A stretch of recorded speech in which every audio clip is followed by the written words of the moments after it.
Bago natin simulan ang part 39, nais ko munang magpaabot ng taos-pusong pasasalamat sa inyong walang sawang pagsuporta sa ating YouTube channel.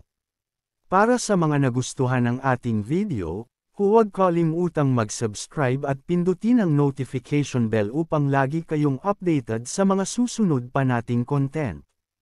Napakamot ng ulo ang ating bida. Aba, nakalimutan ko iyon. Kung naalala ko lang, ang dami kong problema sana ang nawala. Biglang lumingon si Shinran sa instructor na may matalim na tingin. Ang pagpaparehistro para sa World Group Hunting Registration ay malapit nang magsimula. Ang sinumang may Golden Token ay may karapatang bumuo ng sariling grupo. Subukan mo lang pigilan ang ating bida at tingnan natin kung anong mangyayari. Nanginginig sa kaba. Agad na sagot ng instructor, hindi. Wala akong balak gawin iyon. Ayon sa instructor, ang isang golden token ay dapat na mapunta lamang sa isang taong may halaga. Kung ibibigay ito sa isang mahina at walang kwentang scavenger, siguradong masasayang lang ito. Hindi na napigilan ni Jotong ang sarili at pasiga niyang sinabi, "Ano bang pinagsasabi mo? Bakit magiging kahangalan na ang kuya ko ang magkaroon ng golden token? Dahil lang sa iniisip mo, susubukan mo siyang nakawan." Sa puntong ito, nagsimulang magbulungan ang iba pang mga hunter. Niloloko nila ang sarili nilang patakaran. Simulat sa poll, hindi na patas ang assessment nila. Nang marinig ito, parang nabaliw ang instructor at sumigaw, "Itinuturo ang ating bida. Kung kukunin natin ang golden token sa kanya ngayon, ang iisipin lang ng lahat ay ninakaw natin ito." Dahil kung tutuusin, ang isang taong may golden token ay dapat may lakas na kahit papaano'y B-rank. Pero bago pumasok ang ating bida, dungeon sa Energy Stone, ang rank niya ay D lamang. Kapag nalaman ito ng committee elders, pagtatawanan lang nila tayo. Sa gitna ng ingay, isang lalaki ang lumapit hawak ang Energy Stone, nanginginig habang sinasabi, "Sir, may nangyayari sa Energy Stone.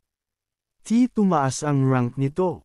Hindi lang A dagdag, kundi S rank na." Tuloy-tuloy ang pagtaas ng value. Biglang sumabog ang energy transmitter. Lahat ay napatingin sa ating bida. Kahit wala siyang ginagawa, malinaw sa kanilang lahat na siya ang dahilan kung bakit nagkagulo ang aparato. Mula sa likuran, isa sa mga gwardya ang nagsabi, "Imposible. Hindi niya man lang hinawakan ang energy stone. Siguradong may malfunction lang ito." Ngunit sa isang iglap, pinalabas ng ating bida ang kanyang aura. Napaatras ang instructor, hindi makapaniwala. "Mukhang iniisip niyong isa akong basura," kalmadong sabi ng ating bida. "Kung ganoon ang paniwala ninyo, wala akong magagawa. Sanay na akong makarinig ng ganyang pananalita. Wala akong balak makipagtalo sa inyo. Ang pakay ko lang dito ay makuha ang certification ko. Kaya mas mabuting huwag kayong gumawa ng gulo." Sa puntong iyon, nagsimulang manginig ang instructor. Sa hindi malamang dahilan, kahit nasa harapan niya lang ang ating bida, dama niya ang napakabigat na energy na tila nagmumula rito. Nanginginig na nagtanong ang instructor, "Hindi mo naman balak, atakihin kami, hindi ba?" Hawak ng ating bida sa kamay ang isang itim na. Habang iniipon ng ating bida ang kanyang enerhiya, sinabi niya, "Nandito lang ako para kunin ang bagay na akin naman talaga." Sa totoo lang, ginagamit ng ating bida ang kakayahang nakuha niya mula sa pagkatalo ng isang boss kanina lang, ang Gravity Vortex. Ginamit niya ito upang agawin pabalik ang token mula sa kamay ng instructor. Gulat na gulat ang instructor. Hindi niya inaasahang may ganitong kakayahan ang ating bida. Dahil hindi makapaniwala, inutusan niya ang isa sa mga gwardya na kumuha ng isang bagong measuring crystal upang masukat ang antas ng kapangyarihan ng ating bida. Tiyak niyang nagkaroon lang ng malfunction ang naunang aparato. Ngunit nang lumapit ang gwardya at inilapit ang kristal sa ating bida, Bigla itong naging hindi matatag at nagliwanag ng husto. Napalunok ang gwardya. Samantala, si Lu Xingran naman ay napuno ng galit. Ayaw na niyang patagilan pa ang usapan kaya pinalaya niya ang kanyang sariling aura. Sa isang iglap, biglang sumabog ang measuring crystal. Napaatras ang instructor sa takot, at bumagsak siya sa sahig. Ang gwardya, halos mapatid sa kaba habang isinisigaw, "Bibatay sa resulta." S-rank siya. Hindi na nag-aksaya ng oras ang ating bida. Tahimik siyang naglakad papalayo, ngunit sa kanyang pagtalikod, may sinabi siyang nagpatama sa kanila. Sana sa susunod, siguraduhin yung maayos ang mga measuring device nyo. Kung hindi, baka magsara na lang kayo ng tuluyan. Ang inspector, hindi pa rin makapaniwala, nanginginig na nagtanong, titinago ba ng ating bida ang tunay niyang lakas? Samantala, lumapit si Lu Xingran sa ating bida, marahang pinatong ang kamay sa kanyang balikat, at may mapanuksong ngiti nitong sinabi. Alam ko namang papasa ka sa test na to. Pero kung sinabi mo lang agad ang pangalan ko, hindi na sana nila nagawang gawing mahirap ito para sayo. Nang marinig ito, ang instructor sa likuran nila ay napilitang tanggapin ang katotohanan. Kung mismong Lu Xingran ang nagbibigay ng ganoong mataas na respeto sa ating bida. Ibig sabihin, hindi siya basta-bastang tao. Ang mga taong may kapangyarihan o kayamanan lang ang tinatrato ng tama sa mundong ito. Kaya naman, tahimik na napabuntong hininga ang instructor. Ngunit saglit lang siyang natahimik dahil biglang tumawa ang ating bida. Bakit ko naman gagamitin ang pangalan mo? Sa uri ng mga taong tulad nila, hindi sapat ang pangalan lang. Ang pinaka-epektibong paraan ay ipaalam sa kanila ang kanilang tunay na lugar. Sa puntong iyon, lumapit si Zhou Tong kay Lu Xingran. May kumpiyansang ngumiti ito at iniabot ang kamay. Ako nga pala si Zhou Tong. Sa pagtingin ni Lu Xingran sa kanya, sandali itong natigilan. Napataas ang kanyang kilay, kaya parang nakita dati. Napangiti si Zhou Tong, tila tuwang-tuwa sa sinabi niya. Sinabi ni Zhou Tong na dumalo siya sa birthday party ni Lu Xingran bilang isang performing artist. Nang marinig ito, agad namang sumagi sa isip ni Xingran ang isang hindi malilimutang alaala. Ah, naalala ko na. Ikaw ang rapper na sumire sa buong party ko. Tahimik na napayuko si Zhou Tong. Sa halip na pag-usapan pa ito, mas natuwa si Xingran sa isang mas mahalagang bagay.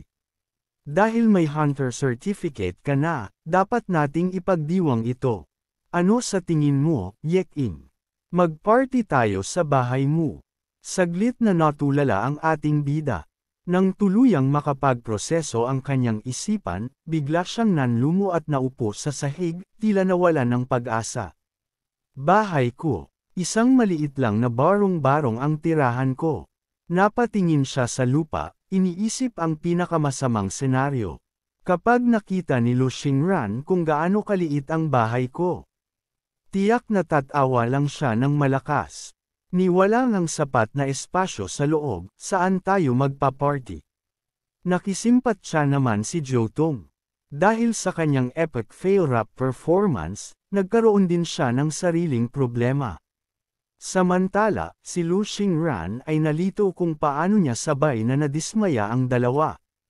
Kaya naman, nag-alinlangan siya at sinabing, kung hindi ka masaya sa ideya ng party, siguro hindi na lang ako dapat pumunta.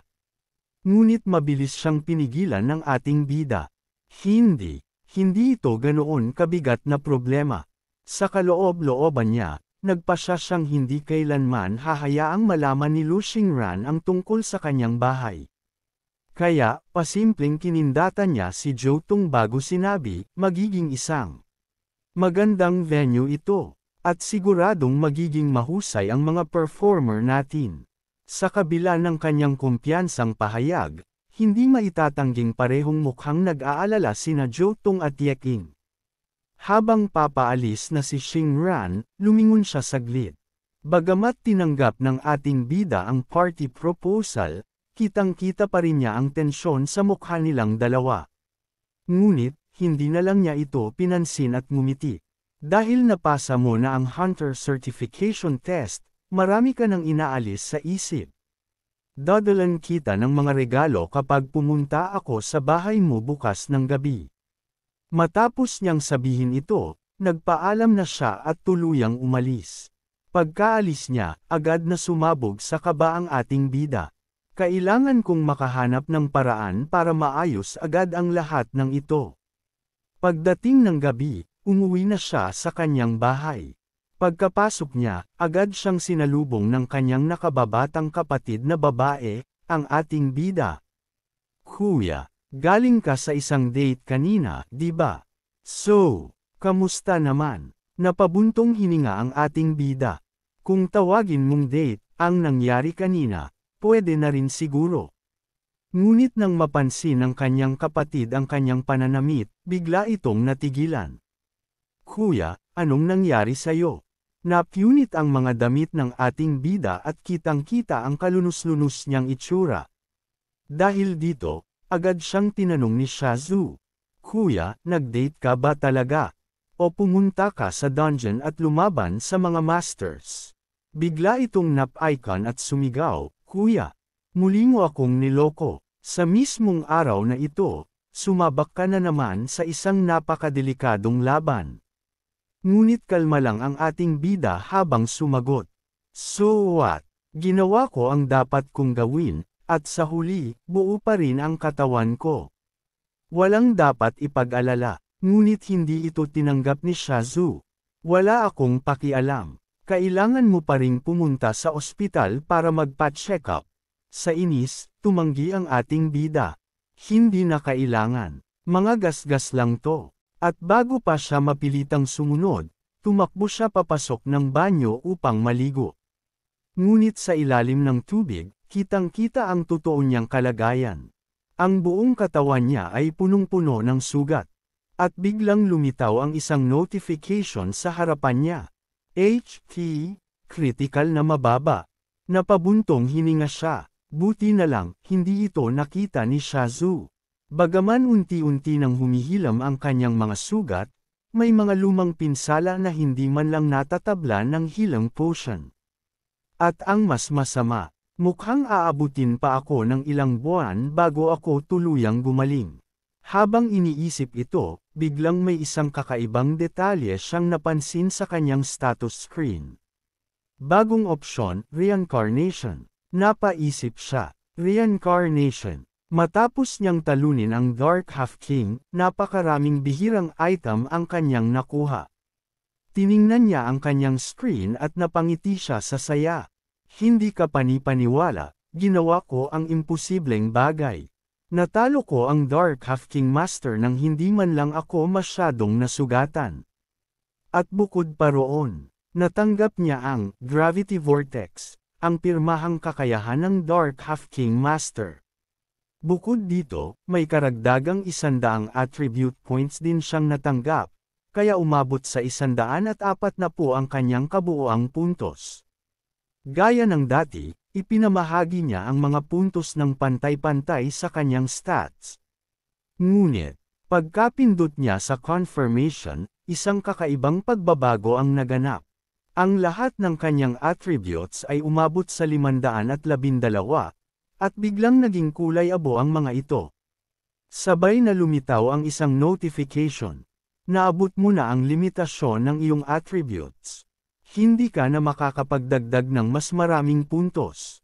Kasabay nito, nag-flash ang isa pang notification sa kanyang screen.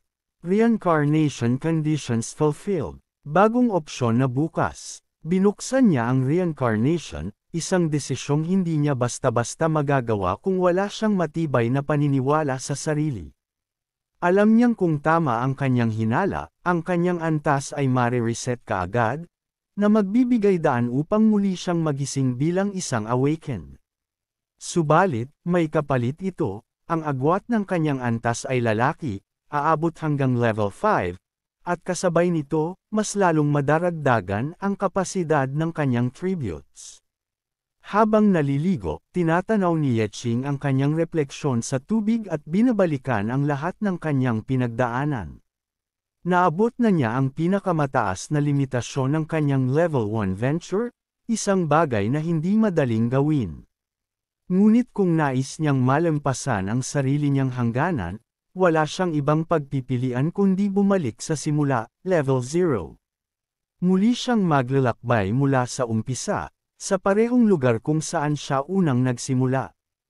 Hindi niya ito maaaring gawin sa loob ng kanilang dungeon, ngunit ngayon na nasa isang ligtas na lugar na siya, naisip niyang ito na ang tamang pagkakataon upang subukan ito.